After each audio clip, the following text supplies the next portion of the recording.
Welcome everyone, you are watching Drive to Chill on YouTube। इस video में जनाब मैं जर्मनी का जो शहर है डार्मस्टेड उसमें ड्राइव कर रहा हूँ और आज काफ़ी अच्छा मौसम है और ये 2026 का तकरीबन आगाज़ बनता है। तो पिछले दिनों काफ़ी सर्दी रही है, यहाँ पे काफ़ी स्नो पड़ी है, बारिश हुई है, तो मेरी गाड़ी काफ़ी गंदी हो गई थी, काफ़ी कंप्लेन कर रही थी मुझे देख देख के। तो फिर मैंने ये डिसाइड किया यार इसको दूशे कराना चाहिए या धुलवाना चाहिए। तो अब मैं जनाब यहाँ से निकला हूँ फारिग होके। तो इस वक्त मेरा प्लान है कि मैं डार्मस्टेड जो क्रानिस्टाइन है उस तरफ ड्राइव किया जाए और rest of the two do list है उसको कंप्लीट किया जाए।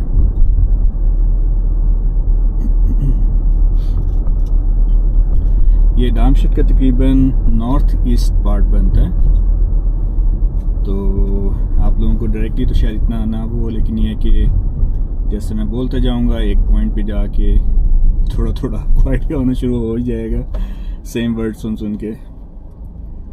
तो अब ये है कि नहीं, मैं सोचा था बीच में मैं थोड़ी सी ज़रा एक और काम कर लूँ, लेकिन मैंने सोचा कि नहीं, वो बाद में शाम में ठीक है।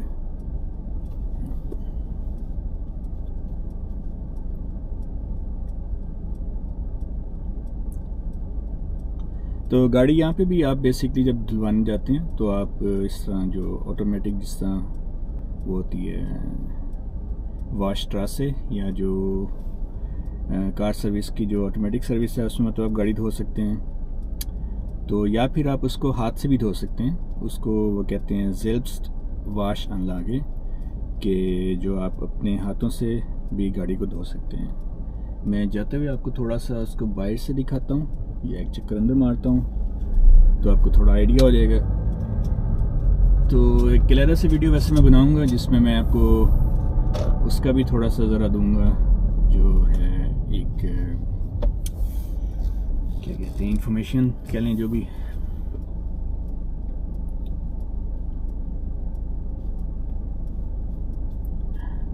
तो सामने हमारे सेल्फ स्टोरेज है। पहले यहाँ पे वैसे मर्सिडीज़ का हुआ करता था स्मार्ट का शोरूम, तो उसने बड़ा यूनिक सा एक ग्लास का टावर बनाया हुआ था और उसके ऊपर 6 या 7 गाड़ियाँ ऊपर नीचे खड़ी की हुई थी। तो वो आपको बड़ा एक लगता था जैसे आप बेकरी में जाते हैं और ऊपर नीचे उसने पेस्ट्रीज लगाई हों मज़े मज़े की।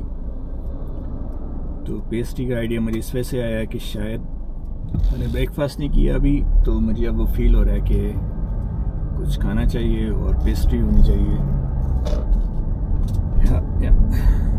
बहरहाल ऐसे ही है ज़िंदगी जी।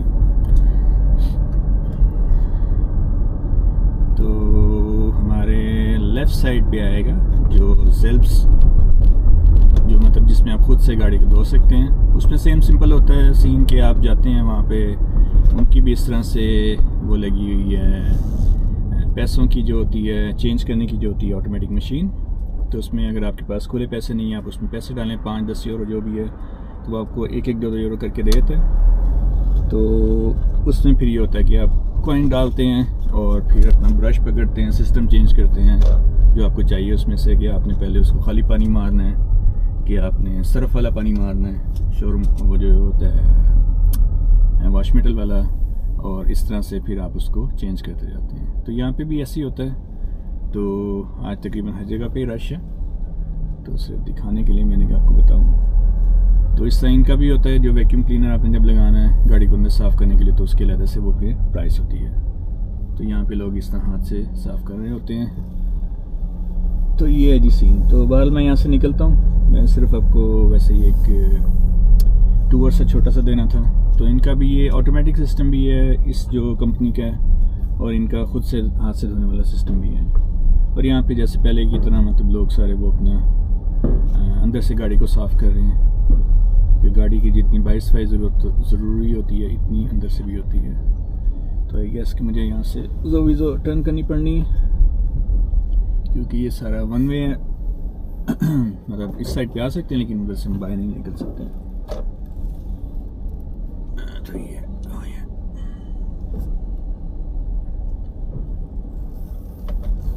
अच्छा, मैंने गाड़ी अभी धुलवाई है, लेकिन जब शीशे में आप आते हैं, मैं उसके ऊपर कपड़ा मार लिया था। जो विंड स्क्रीन है वो एक लेदर से स्पेशल सा वो कपड़ा होता है, तो उससे बड़ी साफ़ होती है। एक्स्ट्रा मतलब पानी वो निकल जाता है अगर कोई ड्रॉप्स वगैरह जैसे ड्राई हुए होते हैं। तो लेकिन फिर भी जब वो गाड़ी सनलाइट में आती है उसके अपोजिट डायरेक्शन में, फिर आपको अंदाज़ा होता है। तो खैर जी, ये है जी गाड़ी धोने की स्टोरी। हाँ, और जो प्राइस के इस वाले से ये है कि वो जिस तरह ऑटोमेटिक है उसकी तकरीबन स्टार्ट होती है रफली, जो इस वक्त डार्मस्टेड में प्राइस है वो तकरीबन 10-11 यूरो से स्टार्ट होती है। तो उसके भी डिफरेंट ऑप्शंस हैं कि आपने बहुत हाई क्वालिटी की करनी है कि लो क्वालिटी, जो भी मतलब ना। तो उसमें फ्री होता है कि 10-12 यूरो से ले के तो वो अप टू जाती है रफली 20 यूरोज़ 25 यूरोज़ तक, ऐसे जो रेगुलर उसके पैकेजेस हैं। फिर अगर आपने एक्स्ट्रा अंदर बाहर से क्लीनिंग करवानी है, केमिकल क्लीनिंग करवानी है, आपको कोई गाड़ी में कोई, जैसे हमारे केस में होता है कि सालन गिर गया है, इनसे कह लें कि जो कोई वलैती सिरप गिर गया है तो उसमें फिर वो पूरा उसको सही साफ़ करके देते हैं मतलब। तो वो तकरीबन फिर 80-90 यूरो तक पड़ती है।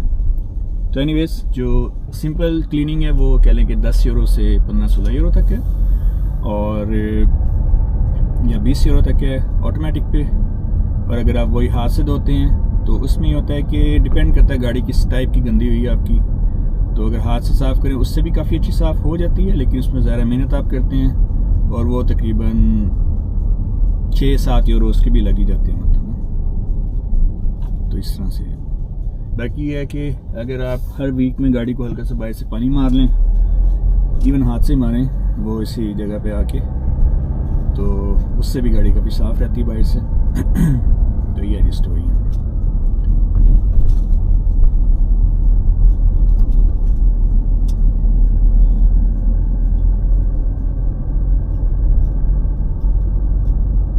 तो सामने जो हमारे जो है, जैसे आपको ऑरेंज कलर की बिल्डिंग नज़र आ रही है, ये है हॉर्नबाख मार्केट। ये बेसिकली हार्डवेयर स्टोर है, लेकिन थोड़े बड़े लेवल का जिस तरह होता है। तो हमारे तो होता है कि जिस तरह वो क्या कहते हैं कि बड़ी बड़ी दुकानें होती हैं, जैसे मुझे याद है लाहौर में मुल्तान रोड पे हुआ करती थी, तो वहाँ पे पेंट वाले की भी दुकान होती थी और वेल्डिंग वाले की भी होती थी, और कोई लोया बजरी सारा कुछ सेल कर रहे होते थे। तो यहाँ पे ये होता है, इसको कहते हैं बाउ हाउस। जैसे राइट साइड पे भी एक मार्केट है, तो यहाँ पे इसमें बड़ा स्टोर है। तो यहाँ पे आपको तकरीबन हर तरह की जो कंस्ट्रक्शन रिलेटेड चीज़ जो है ना, जो आप घर में घर बनाने के लिए रिपेयरिंग मटेरियल, वो इक्विपमेंट चाहिए या उसका मटेरियल चाहिए, सारा कुछ यहाँ से मिल जाता है। तो उसमें ये होता है कि इनके अपने इंफॉर्मेशन वो लोग खड़े होते हैं या कोई स्पॉट बनी होती है, आप जाते हैं, आप कहते हैं जी मेरे यार ये मसला है, मेरे कह लें कि जो बात है उसमें मैंने ये मिरर फिक्स करना है या नया मिरर लगाना है, और इस तरह से घर में फ़लाँ जगह पे वो कोई हो गया, मतलब मसला हो गया, पेंट उखड़ गया, तो वो सारी चीज़ें जो है ना आपको यहाँ से मिल जाती हैं, 1 to all। जो प्रोफेशनल कंस्ट्रक्शन कंपनीज़ हैं वो फिर इनके भी जिस तरह वो होते हैं होलसेल वाले लोग होते हैं, तो वो वहाँ से लेते हैं, तो उनको सस्ती पड़ती हैं। तो लेकिन रोज़मर्रा की जो चीज़ें वो बड़ी आराम से और बड़े अच्छे तरीके से मिल जाती हैं आपको। तो ये है जी स्टोरी सारी।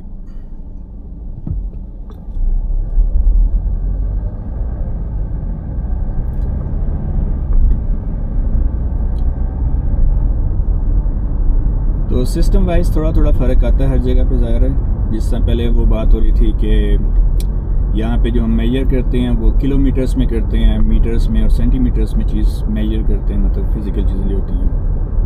तो पाकिस्तान में किलोमीटर भी चलता है और मील पहले चला करता था, लेकिन छोटे यूनिट्स में वहाँ पे फीट चलता है और इंचेस चलते हैं। तो एक मिक्सिंग सी है, मतलब वो डिपेंड करता है कि क्या माहौल बना हुआ है, किस जगह पे आप हैं। लेकिन मेरे एक्सपीरियंस में ये है कि जो एम्पेरिकल सिस्टम है, जैसे मीटर्स, किलोमीटर, सेंटीमीटर्स, वो काफ़ी इजी है उसमें कैलकुलेट करना। इनिशियली ज़रा वो हैबिट की बात होती है, जिस तरह आप मतलब चल पड़ें, आप अपने किसी भी तरीके से मेजर करते हैं चीज़ों को, तो लेकिन ये है कि ज़ाहिर है जब दूसरे को आपने समझाना है तो वो आसानी होती काफ़ी उसको मीटर सेंटीमीटर में समझाने के लिए। तो सेंटीमीटर थोड़ा ज़रा प्रिसाइज है इंचेस की निस्बत, तो इस तरह से।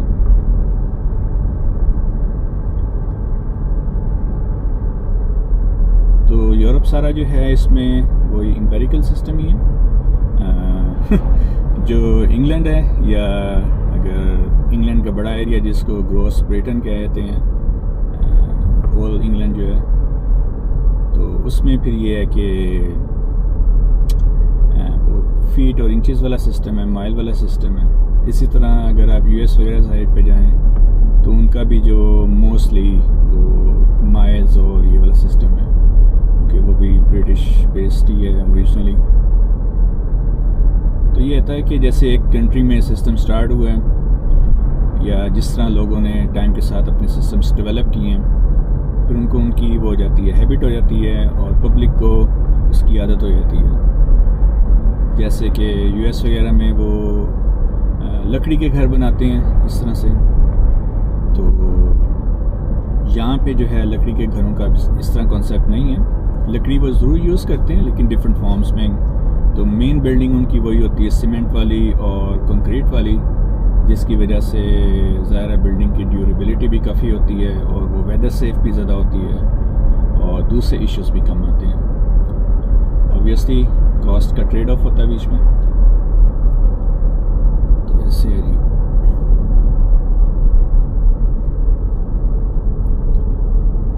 कि मैं कोशिश करूँगा, एक मेरा बड़ा अच्छा आइडिया आता है, क्योंकि जैसे मैप में आप देख रहे होते हैं ना, तो आपको जैसे वो बर्ड्स पर्सपेक्टिव होता है ना, तो ऊपर सारा दिखा रहा होता है, बर्ड आई व्यू जो होता है, तो उसमें आपको सारा नज़र आ रहा होता है कि साथ में कोई नहर जा रही है, दरिया जा रहा है, कुछ ही वो छोटे छोटे तालाब से बने हुए हैं, छप्पर टाइप से बने हुए हैं, इस तरह जो भी कहने हैं। तो छप्पर तो खैर हमारा बड़ा डर्टी कॉन्सेप्ट है, यहाँ पे छप्पर उस तरह से नहीं है, यहाँ मतलब छोटे तालाब ज़रूर बनाती है।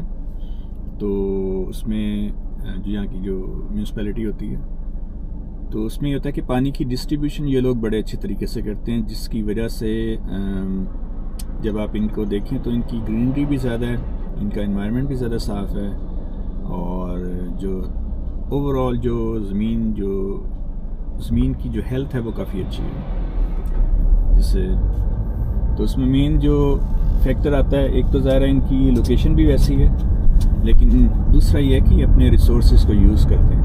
उसमें ये वो बेईमानियाँ नहीं करते कि ऊपर जो बैठे हैं वो पैसे ले लें, पेपरों पे सारा कुछ ड्रॉ कर दें, बातों में पूरा कर दें, और फिज़िकली ज़ीरो। तो पता ही है आपको, मतलब हमारे जैसे हालात हैं मुल्क के, हर बंदा जिसको चांस मिलता है वो करता है, कुछ नहीं भी करते, जो कि बहुत ज़बरदस्त चीज़ है। और बेस्ट तो ये है कि सारे ना करें, क्योंकि जाना तो आगे ही है, जूतियाँ खा के जाएं या इज़्ज़त से जाएं तो अच्छी बात है, इज़्ज़त से बंदा चल जाए। तो ये स्टोरी है। तो बाल जी, हम अपने ख्यालात के अंदर, जो मैं लाउड से इस वक्त बोल रहा हूँ, हम क्रानिस्टाइन के एरिया में पहुँच गए हैं, जो डार्मस्टेड का एक इलाका है, और जो डार्मस्टेड के नॉर्थ में पड़ता है। इधर रहने का एक मज़ा ये है कि काफ़ी बड़ा पीछे फॉरेस्ट है, तो जब समर होता है ऐसे, तो फाइक टाइम हो मेरे पास थोड़ा सा, तो मैं ज़रूर जाता हूँ बाहर वॉक के लिए या जॉगिंग के लिए। तो आपको नेचर से कनेक्ट होने का मिलता है मौका, मतलब आपको अच्छे परिंदे नज़र आ रहे होते हैं, कभी कभी हिरन आपके पास से गुजरता है, तो आपको लगता है यार आप तो बड़े पीसफुल हैं कि जानवर भी आपके पास से गुजर रहे हैं। और मतलब वो जानवर जो वैसे ही बड़ा डरता है, तो इस तरीके से। बाकी वो कॉन्सेप्ट नहीं है कि लोग जानवरों को अजियत दें, जानवरों को मारें, उनके भी अपने राइट्स हैं पूरे। बल्कि जो ये फॉरेस्ट्री हैं, इनके रूल्स वगैरह काफ़ी स्ट्रिक्ट हैं। इनके जो जुर्माने हैं बाज़ का वो बहुत ज़्यादा हाई हैं, मतलब वो स्टार्ट ही 25,000 यूरो से ले के तो 100,000 यूरो तक का जुर्माना होता है कि अगर आपने बगैर बजा के दरख्त काट दिए या किसी जानवर को मार चढ़े हैं तो काफ़ी स्ट्रिक्ट है मतलब। तो लेकिन वैसे भी इन्वायरमेंट का ख्याल रखेंगे तो हम भी खुश रहेंगे, इन्वायरमेंट भी खुश रहेगा। और राइट साइड पे वो है बच्चों का स्कूल है। तो अगर आप देखें तो एक टीचर बिल्कुल रोड के दरमियान में खड़ी होगी है, बाकी लोग जो हैं बच्चे जो हैं वो भाग के क्रॉस कर रहे हैं। ये बच्चा ज़्यादा ही, माँ बाप ने समझाया हुआ है बच्चे ध्यान ना काम करे अगर तो उन्हें क्या गड्डी आ रही मैं जाना।